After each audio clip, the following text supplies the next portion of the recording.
And what we're here today to say to the U.S. Attorney is you need to investigate the potential misuse of the governor's office, the abuse of power that is potentially involved here, because as the governor recognized and stated that he is using this in regards to a dispute that the governor is having with the Seneca Nation in an unrelated matter with the gaming revenue.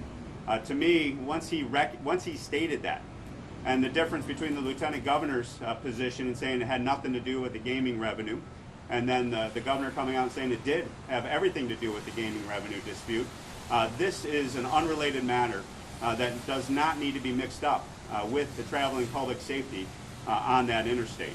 And so we are asking the Department of Justice to investigate this potential misuse of dollars that have been rightfully allocated to this interstate at the federal level, has not been deployed to fix this road, and potentially abuse of power by the governor in regards to not taking care of the traveling public because he is involved in some type of political leveraging scheme in regards to the Seneca Nation gaming dispute revenue issue.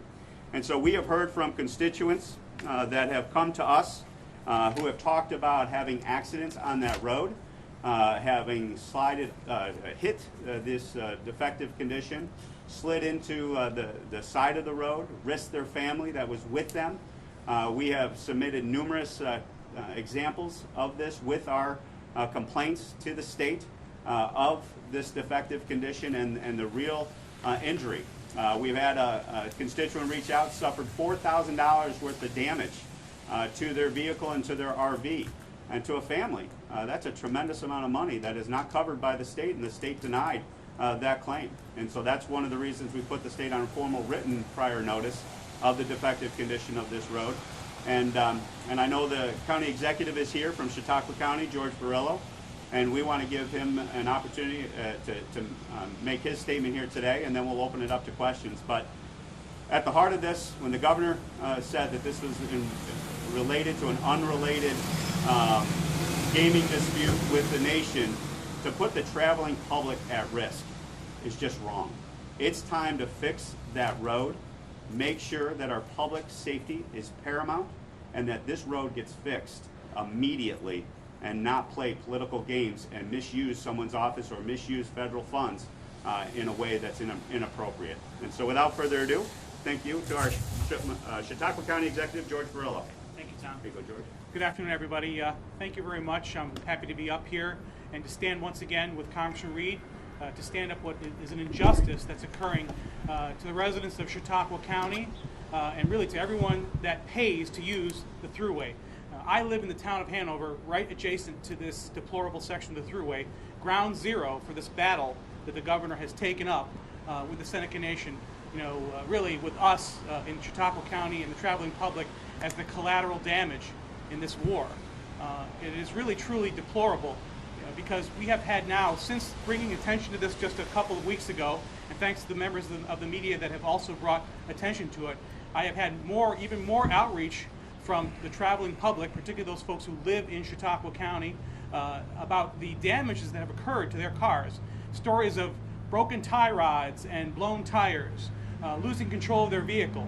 These are the stories I'm hearing from the people who use and pay to use the Thruway, that live in our county, that travel through our county. Chautauqua County is obviously a wonderful place to live and to visit, and to have to go through this, especially those folks who work in Chautauqua County and live in, say, Erie County or Cattaraugus County or vice versa. These people have to deal with it every single day. And the fact that they are paying for the right to have their car damaged and risk their lives is absolutely unacceptable. So I appreciate, once again, Congressman Reed bringing attention to this. This is something that has been ignored largely by the governor for the last 3 years at least, and now we're talking about it again.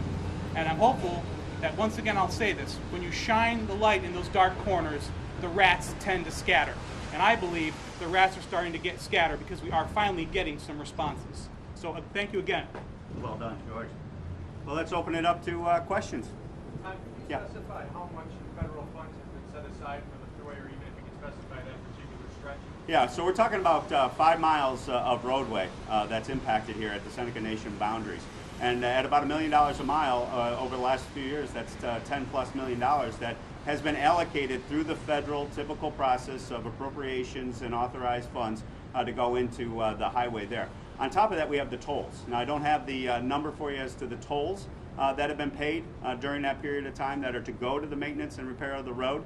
We can get you that under separate cover, but we're talking tens of millions of dollars at the federal level that is designed, authorized, appropriate, and duly available to the state to fix that section of the road. But if you mention tolls, you're getting into the whole Seneca issue because they say they deserve a piece and they have not been anxious to cooperate with the state because this has been going on since 1955. Yeah, so if you look at what the nation has stated just recently, Ricky Armstrong issued a public statement talking about how the nation has repeatedly approved routine maintenance on the Thruway for the state's obligation to maintain that roadway. So this red herring of a dispute with the nation over accessing the Thruway and repairing the Thruway is obviously contradicted by the actions of the nations themselves and the representations that's been made to the state through our office that this road is a state obligation. There is no dispute about it. And maintaining this road in a safe traveling manner is one of the things that the state should step up, and it's time to fix the road once and for all. What are the elements here that suggest? Federal funds, are you suggesting that the governor is using those funds for some other purpose than what was allocated? You know, that's the heart of one of the requests that we've made here today and delivering this to the U.S. Attorney's Office, because if that money has been tens of millions of dollars, has come to the state, has been duly appropriated and authorized by the federal government, where are those dollars? Where are they sitting? Have they been applied to other sources? You know, the governor often talks about budget shortfalls at the state capitol and has those budget fights. So I think it's only right to ask the question, where is that money? Where is that money going? And to see that the governor has now honestly acknowledged that he's using the unrelated gaming revenue dispute to hold these funds back for this road, I just got to rifle that. Where are the money? Where's the money? Show us the dollars. And if there's nothing there, I'm looking forward to my conversation that George and I are going to have with the the U.S. Attorney here today. Show us where those dollars have gone. Where are they sitting? If they aren't sitting in an account somewhere, what projects were they allocated to? That's a legitimate question that needs to be investigated here. You will be meeting face to face with J.P. Kennedy? That's my understanding is from my staff that we are having a meeting after this press event with the U.S. Attorney. Congressman, if the governor is found in some sort of wrongdoing, what kind of penalty would you talk about? You're talking criminal. You're talking potential criminal justice needs to be done. You know, I wouldn't say it's apples to apples, but just keep an eye on. We've seen governors exert political vendettas in other situations across the country, and those staff members in that office that was engaged in that deplorable type of activity are sitting in jail as we speak. So, you know, this is not a hollow threat. This is something that's serious. It's time to fix this road, and I'm going to do everything I can in my power to make sure that no one gets killed on this road, no one gets injured. God forbid someone dies, someone ends up in a wheelchair as a result of a political vendetta carried out by the governor on some unrelated matter. I couldn't live with myself. So we're here today to honor the commitments of the people we represent as well as the people of the state of New York. Also, we have heard from people across the country. They come to our community. They come to visit New York. Our vibrant tourism communities, our opportunities are drawing people in. And we're hearing people say, this is the condition of the road. We're going to get injured coming to New York. It's got to end, and that's why we're here today. County executive, you said that there has been some movement on getting the governor to realize that these funds have been allocated to this dispute. Be more specific about what the movement has been. Sure. Yeah, well, at recent visits by the lieutenant governor and the governor in our area, you folks have taken them to task. And they've had to answer questions that haven't been asked in, probably 2 years about the condition of that road. So this is about them finally being asked about this and being held accountable by the traveling public and by the media. So, and I believe that is as a result of the actions and the efforts of Congressman Reed. Can I add to that too? One of the main reasons we are here is because of exactly that. We had the lieutenant governor say this had nothing to do with the gaming revenue dispute. We had Kathy Hochul on the record in response to one of your public commentary periods or questions, where she said nothing to do with the gaming revenue. Then all of a sudden the governor comes out and says, yes, it has everything to do with the gaming revenue. To me, that is something's going on here. Something is either we're trying to sweep this under the rug with the lieutenant governor's position, saying it has nothing to do with the gaming revenue, or the governor himself recognizing and coming clean and saying, yeah, I am carrying out a political vendetta. I am using this unrelated matter for political leveraging, and to me, that's wrong. That potentially is criminal, and that's why we're here at the U.S. Attorney's Office to deliver personally to make sure this doesn't get lost in the bureaucracy, that the voice of the people that are traveling this road is heard. How were the Specifically, roads what's the when crime George- here?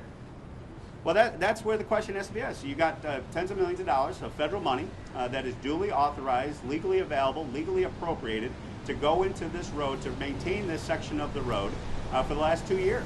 So the question is, where is that money? What have you done with it? And to me, that is one of the claims to be investigated. The second one, potentially, is just abuse of power in your public position. How do you carry out a political vendetta with an adversary in an unrelated matter, and that is not a potential abuse of the position, in order to just say, because I'm the governor, I can do what I want, and I'm not going to honor my commitments to keep the public safe on a traveling road that you're obligated to take care of?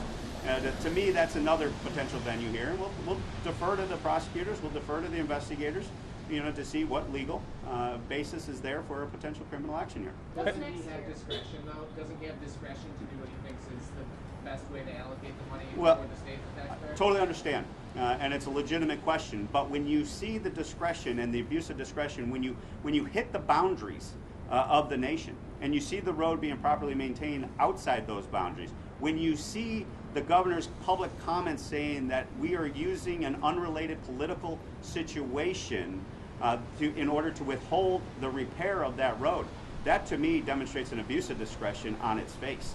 That is a prima facie indication to me that something's going on here that is not consistent with the appropriate discretionary calls that you have as an administrative or executive branch. Have you asked the Federal Highway Administration to freeze or review the behavior of the state government and its spending of this money? As we said, we're here today with the U.S. Attorney's Office and the Attorney General's Office. There are other agencies we're looking at, and exactly that type of pursuit of review of where these dollars are, an Inspector General type of request through the DOT at the federal level, because that's where this money originates, that we're fundamentally concerned about here today.